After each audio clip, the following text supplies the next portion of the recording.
എന്തായാലും എന്റെ പണി എന്താ എല്ലാ യൂട്യൂബ് വീഡിയോസും കാണുക എന്നുള്ളതാണ്. അപ്പോൾ അതാണ് എന്റെ മെയിൻ ഹോബി. അപ്പോൾ അതിന്റെ അകത്തൊന്നും ഞാൻ ചെയ്യാൻ പോകുന്ന ഈ വീഡിയോയിൽ പ്രമുഖരായിട്ടുള്ള വ്ളോഗേഴ്സിന്റെ, അതായത് യൂട്യൂബ് വ്ളോഗേഴ്സിന്റെ പോസിറ്റീവ് സൈഡ്സും നെഗറ്റീവ് സൈഡ്സും ആണ് ഞാൻ മെൻഷൻ ചെയ്യാൻ പോകുന്നത്. അതിനകത്ത് ഇന്ന് ഞാൻ പറയാൻ പോകുന്ന ഏറ്റവും പ്രമുഖനായിട്ടുള്ള നമുക്ക് എല്ലാവർക്കും സുപരിചിതനായിട്ടുള്ള കാർത്തിക് സൂര്യയുടെ പോസിറ്റീവ്സ് ആൻഡ് നെഗറ്റീവ്സ് ആണ്. എല്ലാവർക്കും എന്റെ ഒരു പുതിയ വീഡിയോയിലേക്ക് സ്വാഗതം. എന്റെ ചാനൽ ഇതുവരെയും സബ്സ്ക്രൈബ് ചെയ്തിട്ടില്ലെങ്കിൽ സബ്സ്ക്രൈബ് ചെയ്യുക, ലൈക്ക് ചെയ്യുക, ഷെയർ ചെയ്യുക. അപ്പം ഇന്ന് ഞാൻ പറയാൻ പോകുന്ന വിഷയം എന്താണെന്ന് വെച്ചാൽ പ്രമുഖരായിട്ടുള്ള യൂട്യൂബേഴ്സിന്റെ പോസിറ്റീവ്സും നെഗറ്റീവ്സും. അത് എന്റെ അഭിപ്രായമാണ്. നിങ്ങൾക്ക് വേണമെങ്കിൽ എടുക്കാം, എടുക്കാതിരിക്കാം, എല്ലാം ചെയ്യാം. അപ്പോൾ കാർത്തിക് സൂര്യ അതാണല്ലോ മെയിൻ, അതാണല്ലോ ഇപ്പൊ എല്ലാവരുടെയും സംസാര വിഷയം. അപ്പോൾ കാർത്തിക് സൂര്യയുടെ മെയിൻ പോസിറ്റീവ്സ് എന്ന് പറഞ്ഞാൽ എനർജറ്റിക് ആണ് പുള്ളി. ഇനിയിപ്പോൾ ആരെന്തൊക്കെ പറഞ്ഞാലും, ഫാർക്ക് ആയിക്കോട്ടെ, ആരെന്തൊക്കെ പറഞ്ഞാലും അതൊന്നും പുള്ളിക്ക് പോകത്തില്ല. അതിന് വീഡിയോ എടുത്തില്ല, നമ്മുടെ അരിയണ്ണനെ പോലെ വീഡിയോ ഒന്നും എടുത്തില്ല.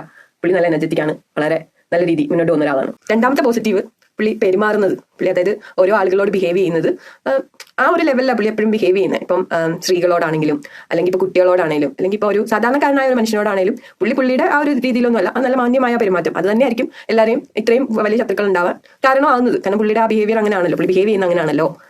രണ്ട് പോസിറ്റീവ്സ് മതി. കൂടുതൽ പറഞ്ഞിട്ടുണ്ടെങ്കിലേ എന്നെ ആൾക്കാർ എടുത്തിട്ട് എന്താ നിങ്ങൾക്കറിയാലോ, അത് തന്നെ.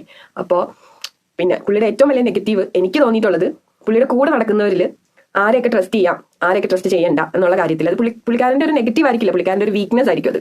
അവരൊക്കെ തിരിച്ചറിയണം, ആരാണ് നമുക്ക് എന്നും നമ്മുടെ കൂടെ ഉണ്ടാവുക എന്നുള്ള ഒരു അതിന്റെ അഡ്വൈസും ആണ്. ഇപ്പൊ എല്ലാ മനുഷ്യന്മാർക്കും ഒരു വീക്ക്നെസ് ഉണ്ടല്ലോ.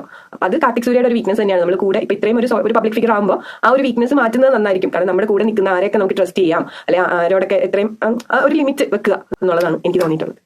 വീണ്ടും അടുത്ത ഒരു പ്രമുഖ യൂട്യൂബ് വ്ളോഗറിന്റെ സ്വഭാവ സവിശേഷതകളുമായി കാണുന്നവരേക്കും നിങ്ങളുടെ സ്വന്തം ഷംന.